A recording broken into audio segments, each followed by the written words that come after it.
Okay, let's dive in. You sent over some pretty interesting stuff on Electronics Mart India Ltd, Yeah. trying to get a handle on their Q2 FY25 performance rate. Mm. We've got analyst questions. We've got the official review reports from Walker Chandiak & Co. LLP, Oh, wow. and even emails investor presentation slides. It's quite the collection. It is, and that's why we're here. This deep dive, it's all about going deeper than the headlines and really understanding what's happening at email, Right. their growth, their Yeah. challenges, and what it all means looking ahead. Absolutely. And here's where it gets even more interesting. Okay. Email is the biggest name in South India's electronics retail market Wow. and the fourth largest in all of India. Huge. So we've got a major player on our hands. Absolutely. Let's start with the overview. Okay. Email is showing success, but there are some signs that growth is slowing down a bit. Okay, so paint that picture for us. Sure. What are we seeing in the numbers? Well, their revenue is up by 6% this quarter, hitting a massive Rs, 1,386 crores. That's significant growth. It is. Yeah. And for the first half of FY25, their revenue is up even more. Oh, wow. 13%, reaching a total of Rs, 3,361 crores. So why the concern about slowing growth? It sounds like they're doing quite well. Well, if we look at same-store sales growth, or SSSG, it's actually down slightly this quarter by 0.6%. I see. So while overall revenue is increasing, the rate of growth within existing stores is slowing. Exactly. What could be behind that? That's the key question. Yeah. It raises the possibility that email's aggressive expansion strategy might be outpacing the performance of their established stores. Okay, let's dig into that. How aggressively are they expanding? They've added 7 new stores this quarter and a total of 17 in the first half of FY25. Wow, that is a lot of new stores. Are they spread across India, or are they focusing on specific regions? They're primarily focused on their home turf, Telangana and Andhra Pradesh, but they're also venturing into the very competitive Delhi NCR region. That's a bold move. The Delhi market is already pretty saturated with electronics retailers. It is. So we've got rapid expansion potentially impacting same-store sales growth. Mm-hmm. What does all this mean for their profitability? That's where the puzzle gets even more interesting. Profits are actually down this quarter. Really? Profit before tax fell by 35%, and profit after tax is down 34%. That's a pretty substantial dip. What's contributing to that decline? The reports indicate a decrease in their EBITDA margin. Can you break that down for us? What is EBITDA margin and why is its decline significant? EBITDA margin essentially measures a company's profitability by looking at earnings before interest taxes, depreciation and amortization as a percentage of revenue. Okay. So it gives a clear picture of how much profit they're making on each rupee of sales after deducting operating expenses. Got it. So a lower EBITDA margin means they're making less profit on each sale. Exactly. Now, this decline could be attributed to various factors: increased competition, rising input costs, or even the costs associated with opening so many new stores. Right. Those new stores don't just magically become profitable overnight. Yeah. There are initial setup costs, operational expenses, and a ramp-up period before they start contributing significantly to the bottom line. Exactly. It's possible that the investment in new stores is weighing down overall profitability in the short term. So it seems like email's playing a bit of a long game here. They're prioritizing expansion, even if it means a temporary hit to their profit margins. It appears so. Yeah. And it's worth noting that they have the financial strength to pull this off. Email has a very strong balance sheet. What do you mean by a strong balance sheet? They have low debt and a lot of cash on hand. So they're not highly leveraged and they have significant cash reserves. No.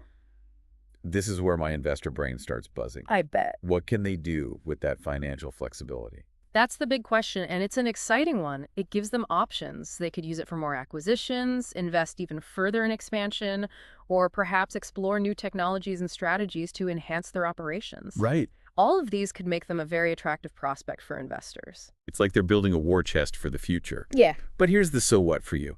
Email is placing a huge bet on brick-and-mortar stores in a world that's increasingly moving online. Right. Is this a smart move in the long run? To answer that, we need to look at the bigger picture of the organized retail sector in India. Exactly. And that's where we'll pick up in the next part of this deep dive.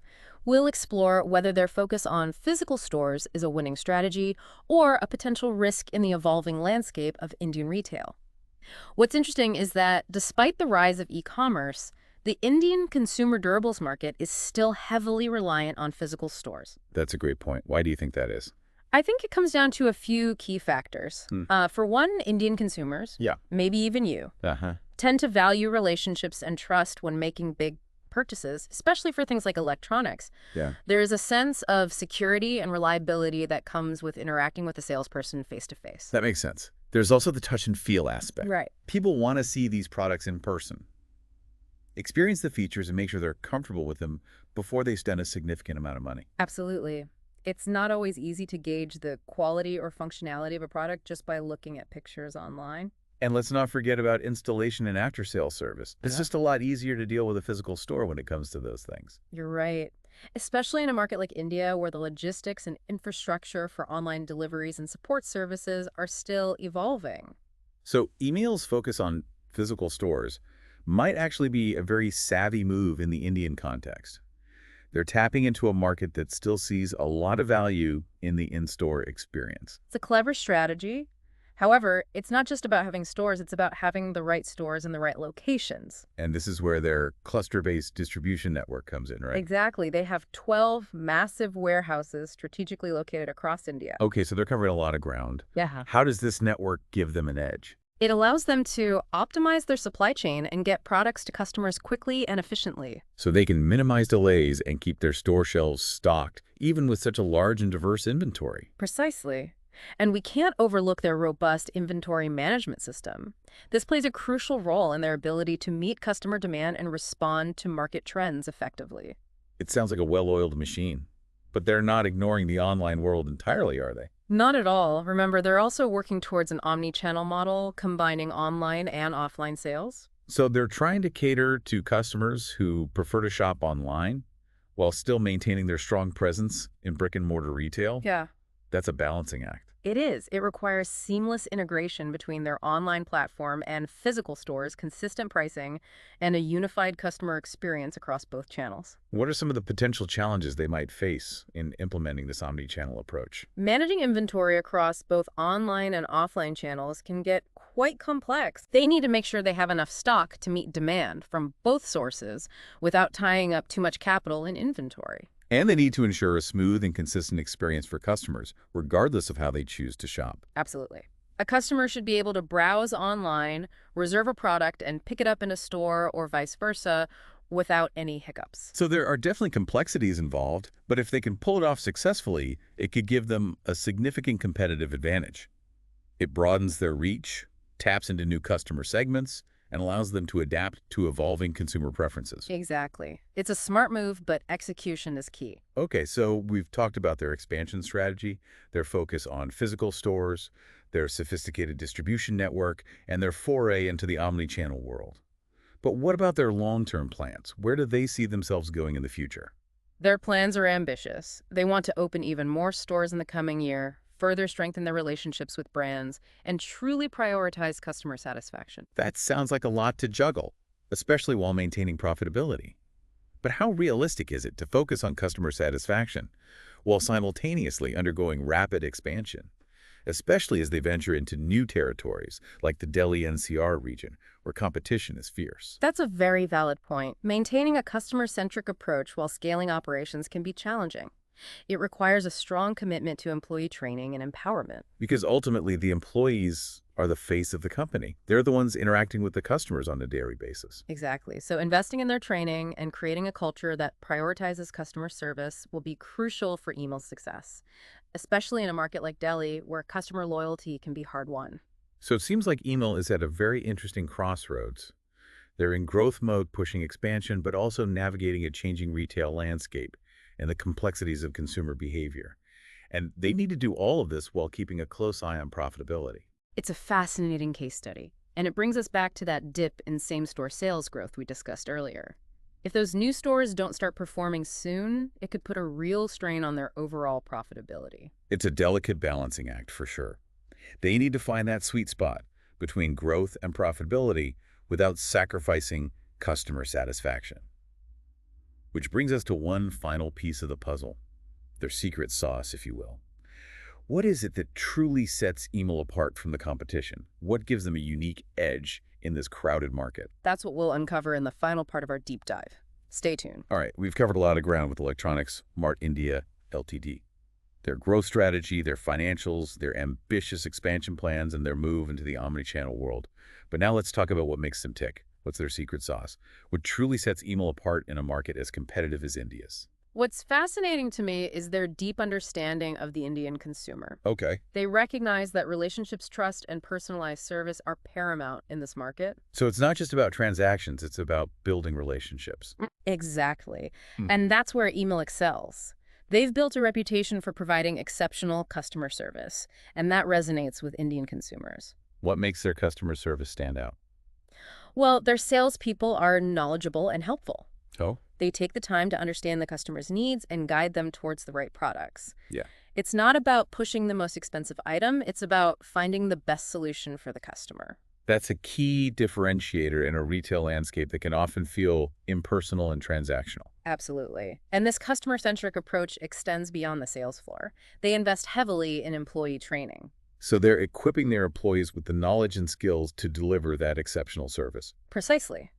This creates a culture of excellence that permeates throughout the organization. Yeah. And it shows customers consistently rate email highly for their service quality. It's a smart strategy. Happy employees often lead to happy customers, and happy customers tend to be loyal customers. But great customer service isn't the only ingredient in their secret sauce, is it? No, they also have strong relationships with brands cultivated over many years. So they've built strong partnerships with major electronics brands. How does this benefit them? It gives them access to the latest products and often the best deals. Oh, nice.